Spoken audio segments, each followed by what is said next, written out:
Hey everyone, Bill Lethman here for MoneyEvolution.com. In today's video blog, I'm going to talk about how to pay cash for your next car.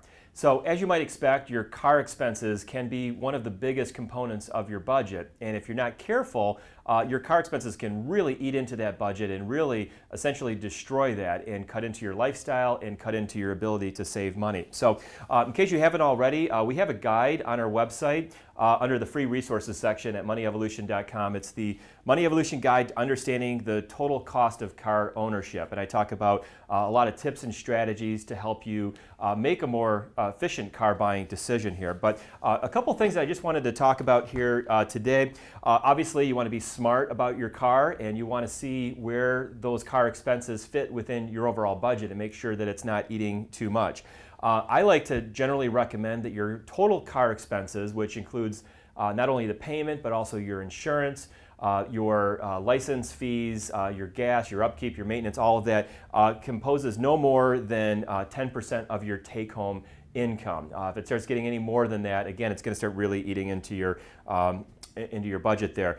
Remember, your car is a depreciating asset. So one of the ways that I generally like to recommend buying cars is the way that I personally buy cars, and that is to look for a car that has a good history of longevity, a good maintenance track record, a good resale value. Look for a car that's generally 2 years old or less. I like to look for cars that have 35,000 miles or less on it generally. And one of the other things that I like to do as well is to, especially if you can find a car that maybe comes with a factory certified warranty, you can sometimes get a warranty that takes you all the way to 100,000 miles. And that was actually my last car had that. And I think that helps to take some of the uncertainty out of this whole car buying process, where a lot of people don't want to buy a used car because they're worried about how much the maintenance and the upkeep is going to be.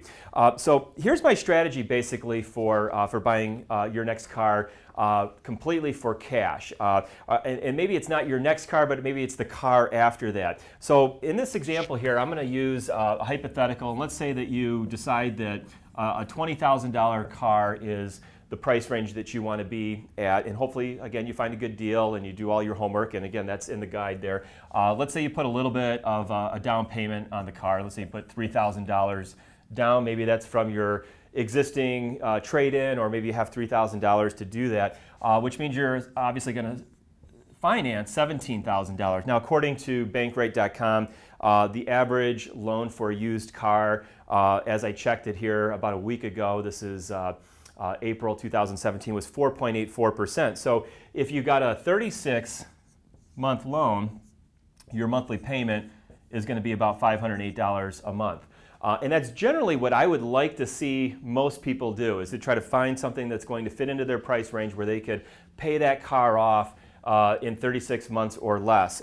If you stretch that out and you did a 60-month loan, which is 5 years, your payment would be $319 a month. And if you do that, what I would like to see people do is, even if your minimum payment is $319, or even if your minimum payment is $508, if you can afford to put more principal down as you're making those payments, that's generally going to be a very good thing. But let's assume for this example here, let's assume that you do the 36-month and you're paying $508 a month. So if you think about this, in 36 months, the car will be paid off if you're just making that minimum payment. And in 36 months, the car will also, if you did my rule of buying a car 2 years old, the car will be 5 years old. Now, one of the best ways, I believe, to get the most value out of your car is to literally drive your car until the wheels almost fall off. You know, you're going to get the most bang for your buck. So 36 months from now, you won't have any car payment. But let's say you took this $508 and you pretended like you still had that payment, and you put this $508 into a separate account that's going to essentially be your car replacement account here. And I got to glance at my note here. In 3 years, you're going to have over $18,000, $18,288 to be exact. And depending on what kind of car you're looking at buying, you might be able to walk into a car lot and essentially maybe even pay cash or pay for most of that car. In 8 years, my car, I think right now, I'm trying to do some quick math, I think my car is going on 9 years old, still looks fantastic. I think I got 170,000 miles on my car. I've never driven a car to 200,000 miles personally, but that's my goal, is to get to 200,000 miles, and knock on wood or something here, it's been pretty much maintenance free. If you drive that car until the car is 10 years old, in other words, you've had the car for 8 years, then you would have over $30,000, $30,480 saved up in that extra account. So this is a strategy that I've seen a lot of people do that can get them on a path towards essentially paying cash for their cars. And 4.84% isn't the highest interest rate in the world compared to some other things, but it still really adds up. And so this could really keep your car buying expenses low. So anyway, wanted to share that with you here today. I hope you found some valuable information. Again, if you're watching this video any place other than our blog at moneyevolution.com, head over there, check out some of the resources, some of the other articles and videos that we have up on our blog. And if you haven't already, subscribe to our YouTube channel or check us out on Facebook. Go ahead and subscribe to that and like us on Facebook. And I will see everyone back here in our next video. Thanks.